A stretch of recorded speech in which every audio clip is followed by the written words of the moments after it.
So I recently went to the auction again and I saw something that I liked. Luckily, I was at the auction one day. I got this Tacoma here that you guys see behind me. It's a 2015 Tacoma 4x4. It's a 4-door and it's got around 80,000 miles. But the main kicker is that the whole front end is destroyed. So I was able to get this for a really good deal, mainly because the whole front end is destroyed and you can't really tell if the engine is broken or not. You did see some pieces that are broken off, like the oil filter housing, but I believe that part is just bolt-on, and then also I think it's the thermostat housing, which is also bolt-on. So the parts that are broken can just be easily removed and replaced. Another thing that is missing is that the intake manifold is broken and they're made out of plastic, so I would just have to find another one. Luckily, those won't damage anything else because they'll just shatter themselves. So let's go ahead and get started tearing this thing down for this video, and that way we...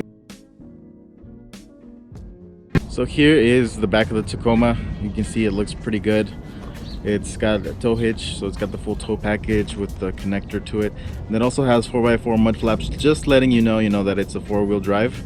And then if we look up top, you're able to see that it has a bit of a cover to it. And then we go to this side and the Tacoma looks like nothing is wrong with it until you see the front fender flare sticking out a little bit. So that's just the weird part. And let's go down to this other side so I can show you. And that's where you see something weird.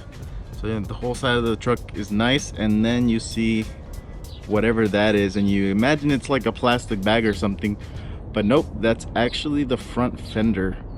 That's pretty destroyed like that.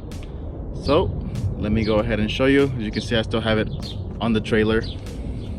I haven't taken it down because I want to make sure that the truck is running properly before I take it down. That way I can move it around and it's not in the way. So you can see this is the fender that we saw from back there.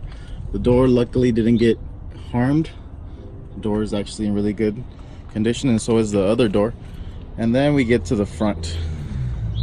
Imagine being in an auction and you see this. You're thinking to yourself, how is Johnny gonna fix this? Well, all these parts are replaceable and they are actually really affordable because people always want to fix these, so parts are readily available. The main thing that you worry about is the frame. So luckily the frame on this is perfect. It did not get bent up. I did notice that the radiator support mounts that actually weld onto the frame did rip off. So you have them here and here, but they just got a nice clean rip and didn't damage the frame rails. So that's the main thing that I worry about, because I have fixed ones with damaged frame rails before, and I believe that this is going to be a bit easier because it's just going to be replacing parts. So once we replace all this, the Tacoma will have 0 bent pieces of metal, and the rest of the truck, like the cabin, didn't get damaged. You can see that the hood hinge hit the glass right there and cracked it, but the actual structural part of the truck didn't get damaged at all. So the hood's off, and now on to whatever else we can remove first. I got my little bucket, labeled it that way I know it's for this vehicle, and I've just been going through and removing as much 10mm bolts that I can, which is about 80% of this Tacoma or any other Japanese vehicle. That's just how they roll. The fun really starts when you get pieces like this that are all crimpled up and you can't get to the bolt because there's physically no way. And there are also bolts that are much easier, as that one you wouldn't be able to get to if the door was closed. And right now, since this is all bent up, I can get to it with the door closed. Sometimes some of them are easier, some of them are harder. And just like that, the crumpled up fender is off. That literally only took me about like 3 minutes to remove this fender. So here's how the progress is looking. Got most of the core support off. Was actually able to unbolt the radiator and the condenser, so those just need to come out now. They both got pretty destroyed, so I'm going to be needing brand new ones of those. You can see that radiator piece is not supposed to be curved. It's supposed to be perfectly straight. And I had to cut some of the frame in this section here just so I can get these hoses out and not have to take all that apart. Same thing here. I might have to chop this just so I can get some space to pull that out, unless I want to go ahead and detach the line from way over there. So I don't feel like doing that, so I'm just gonna go ahead and chop that. Here is the intake manifold that I was telling you guys that it's broken, and so is the actual intake. Nice big chunk missing from it right there. Took the radiator and condenser out, and now we can fully see everything. That lets me know that this hose is bad. And in regards to the oil housing that I was telling you guys about, it's kind of like, this is like the oil cooler here. We remove that, this little cover that goes around, you can see part of the aluminum from where it's supposed to bolt just completely snapped off. But if you look right down here, you can see some bolts, and it looks like it just comes right off. I can replace that piece. And then this is the thermostat housing right here. You can barely see it. You can see the thermostat right there.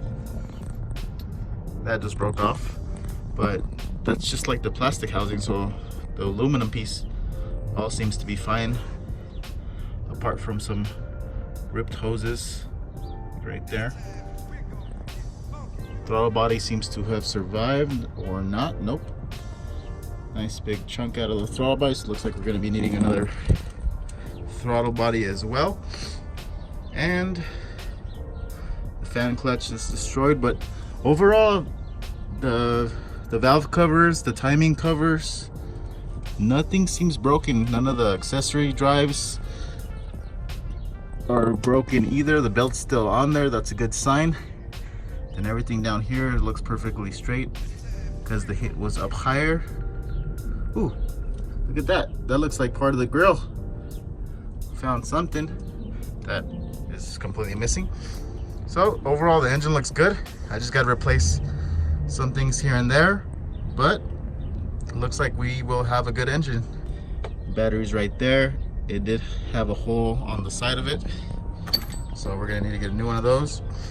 And then the fuse box cover seems to have survived. The outside plastic broke off, but all the fuses in there look pretty good. So there it is. Fender's off, and it doesn't really look that bad under here. The hard part was removing the antenna.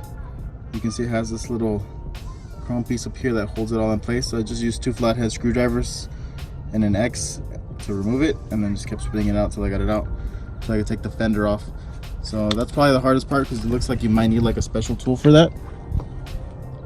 But other than that, everything else is looking good. So now that we have all taken apart and see what we need, the first thing that I want to go ahead and do is try to get this engine running, just so that we can have a run and drive vehicle that I could be moving around and not have it just take up a specific spot. So looks like that's gonna be it for this video. I can't really progress anymore. I took off everything that I needed to take off so I can see and assess the damage. Now that I have all that figured out, I know what I need to get. But before that, the first thing that I want to do is order all the parts for the engine that are broken, like this oil piece here, the intake manifold, the regular intake, just pretty much anything that impedes me from getting it running. I did find a cam sensor was broken in there somewhere, so that was kind of weird, but we're gonna need to replace that cam sensor if we do want it to start. For battery, I'll probably wait on that. I could just get a jump box on there just to be able to move it for now, but you know, that's gonna be in the next video. So I hope you guys make sure you subscribe and stay tuned if you want to see, you know, continue the progress, in case you guys have also been in the market for a Tacoma but just not really looking to spend that kind of money that they're asking for. This is a good option to get yourself a good deal. Most of the time you get these like half off. You know, it all depends on how many people are there that day, and if there's another guy that wants it just as much as you, they're going to be trying to, you know, pay as much as they can so they can get it. So that's what makes them expensive, that there's always 1 or 2 guys extra, you know, that are interested in the vehicle as well and make it expensive. So now that we got this figured out, let's get it running and driving for next video. So what I have to do is order the parts now and then install them in that video, so we can get it off this trailer and get it over there into the shade on my shed, and just get cracking and get working on it and just removing even more parts that are messed up. So as always,